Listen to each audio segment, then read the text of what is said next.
Hi, good morning. So I'm outside and I wanted to quickly show you some of the things that I have going on for my fall garden and maybe also give you some ideas of ways that you could grow for fall. So here outside, this is outside our house. I'll back up a little. And this is a window that we have off the side of our garage. It's actually sort of Brian's shop, but I'll let him show that at a later time. And what I have is I have regular and some grow light type lights that are the kinds with the plugs. You can see them going down there. And then I also have these heat mats, which are just regular heat mats that you plug in. They don't have any special controls or anything like that. And I know a lot of people will give me flack for this, but I'm currently using these little, I don't know, pellet type expandable seed starting. I just haven't found a really good organic mix that I like. I haven't really found any seed mix that I like around here. I need to do some more research on that over the winter and maybe change my system, but for right now this is working really well for me. What I do is I take these mats or the trays in the house and I put the starters in them, and I will put some boiling water on it just to kill any eggs and things like that, and this works really well for that.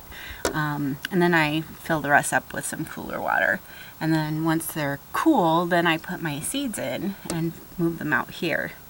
And it seems to work really well at controlling the bugs and things like that. I also have excellent spider control out here. For some reason this area really attracts a lot of spiders, so I think part of it is that there's a light up there that goes off at night.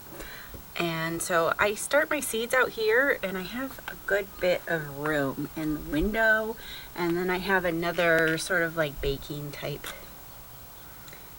rack, I guess. For some reason that's what I want to call it, inside, and it has the same setup.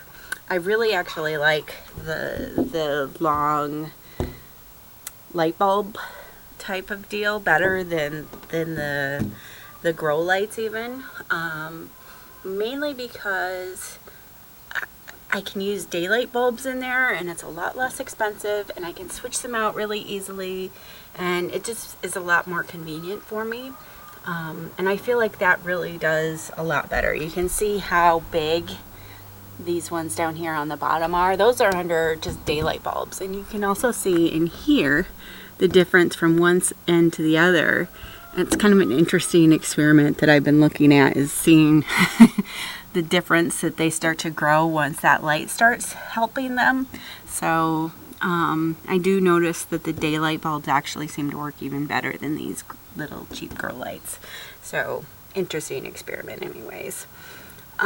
So that's where I start things that I'm starting inside, and I do start some things inside even for my fall garden, and I'll show you that when we get out to the garden.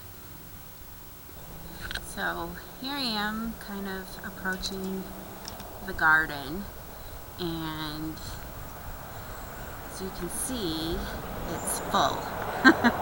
And in Oregon, we have a kind of a long growing season for things. So if I go walk through here, you'll see that I still have flowers on tomatoes. I still have flowers on squash. I've just pulled out some carrots. I'm just starting to really get tomatoes that are turning red. My peppers are still coming in.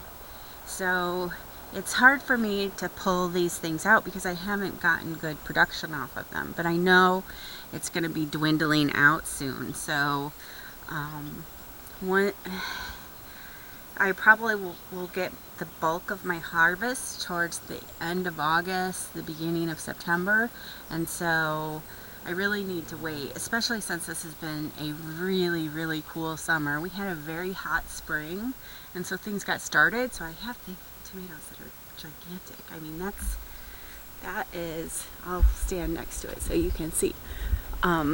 So it's taller than I am by a lot. So it's remarkable. And my raised beds aren't that awful high. They come up to, you know, about where my knee is here. So, and I'm 5'4", so it's just ginormous right now, and a lot of them are falling over. I can't, it's been raining and I can't really keep them up very well. Not the way I tend to grow them, which is kind of really sprawly. You can see that the cherry tomatoes, they kind of bloom a little faster, and then they also get a little bit of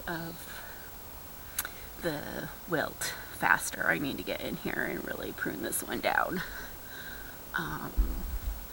Yeah, so this is, I mean, you can see I still have a cabbage out here. I have 2 of them, in fact.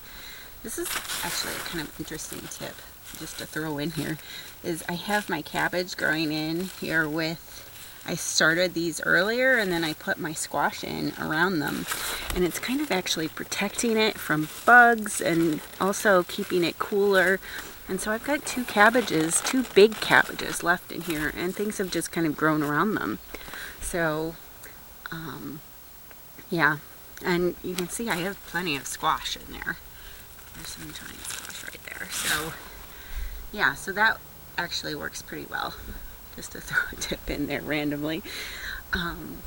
Yeah, so back here is what we saw before, which is this long shady type garden. And so I wanted to show you that I do have seedlings coming in already.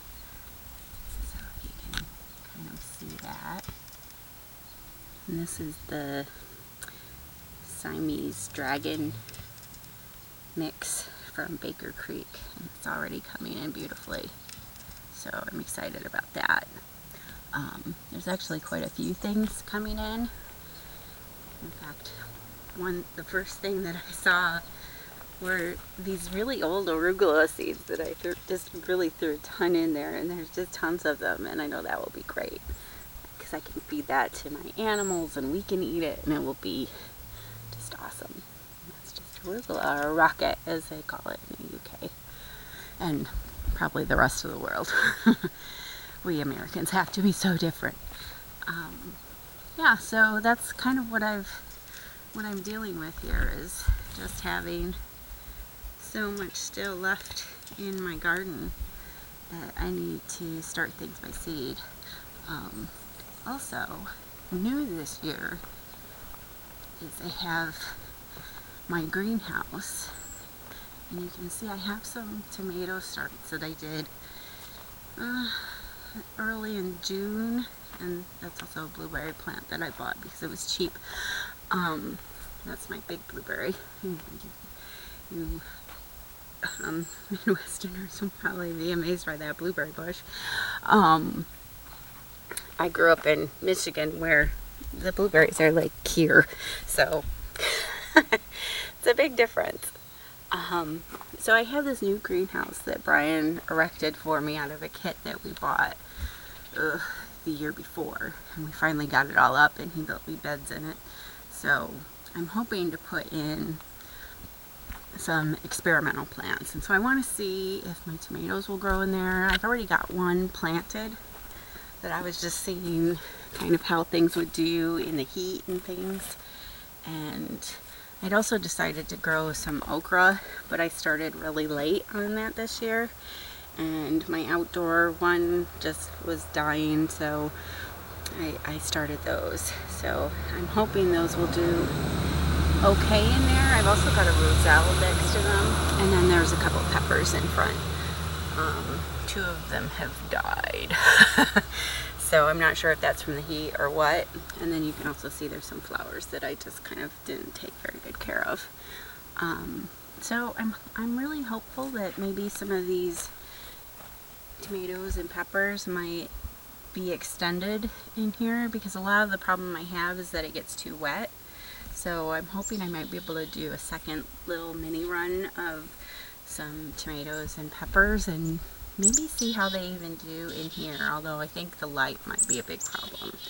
it really only gets down to the 40s here a lot of the time. So I'm kind of wondering if I can keep this greenhouse warm enough. I'm thinking about taping up the windows. What do you guys think? Let me know. So that's the greenhouse. So that's kind of where we are with getting ready for fall. As you can see, it's already a cool day here in August in Oregon. We tend to have crazy weather sometimes, so today's a really cool day. And I think I'm gonna go eat a couple of these blueberries because they're still on the bush.